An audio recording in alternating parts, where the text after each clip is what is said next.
Channel. আজকের আমি নতুন একটা নোটিফিকেশান নিয়ে চলে এসেছি। আজকের নোটিফিকেশানের বিষয়টি হলো স্টাফ সিলেকশন কমিশনের তরফ থেকে কম্বাইন্ড হিন্দি ট্রান্সলেটর এক্সামিনেশন 2025।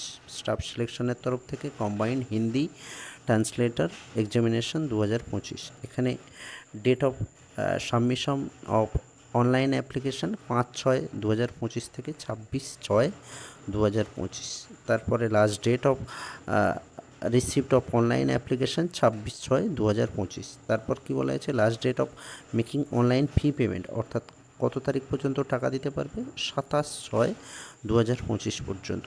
তারপরে কারেকশান উইন্ডো, এখানে কারেকশান উইন্ডো 1/7/2025 থেকে 2/7/2025। তারপরে কী বলা হয়েছে, schedule of computer based examination কবে হবে, 12ই আগস্ট, এবং 12ই আগস্টে কম্পিউটার বেসড এক্সামিনেশন হবে। তারপর হচ্ছে এখানে টোল ফ্রি নাম্বার দিয়ে দেওয়া হয়েছে, প্রয়োজনে এখানে ফোন করা যেতে পারে।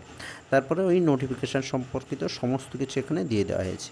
পে স্কেল কী বলা হয়েছে, junior translator officer in central secretariat official language service, কত না 35,400 থেকে 1,12,400।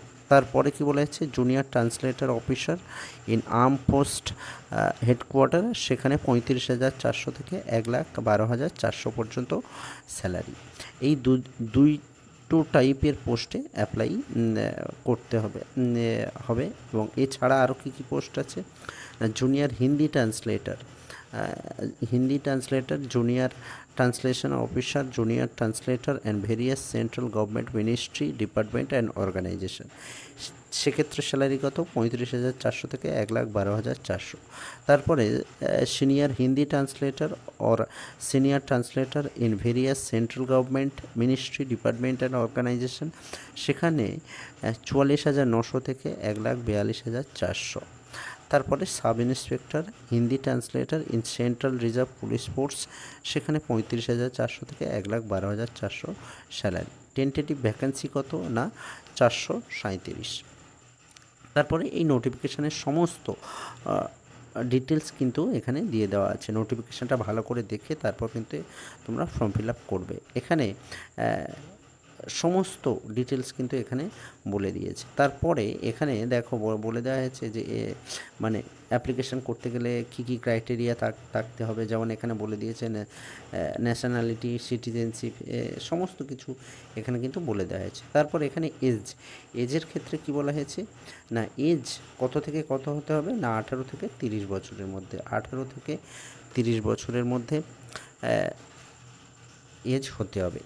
সেক্ষেত্রে সাব ইন্সপেক্টর পদে in CRPF, sub inspector in CRPF 18 থেকে 30, এবং তারপরে আদার্স সমস্ত পোস্টের ক্ষেত্রেও 18 থেকে 30, সেখানেও কিন্তু একটা ক্রাইটেরিয়া বেঁধে দেওয়া হয়েছে। তবে এখানে এই যে 18 থেকে 30 বছরের ক্ষেত্রে যে বয়স, সেখানে এসসি এসটি ওবিসির যে এজ রিল্যাক্সেশন সেটা কিন্তু থাকবে। যেমন এসসি এসটির ক্ষেত্রে 5 বছরের ছাড়, ওবিসির ক্ষেত্রে 3 বছর, পিডব্লিউবিডির ক্ষেত্রে 10 বছর, পিডব্লিউবিডি ওবিসি হলে 13 বছর, এবং পিডব্লিউবিডি এসসি এসটি হলে 15 বছর। এক্স সার্ভিসম্যানদের ক্ষেত্রেও কিন্তু ছাড় দেওয়া হয়েছে, সমস্ত এখানে বলে দেওয়া হয়েছে।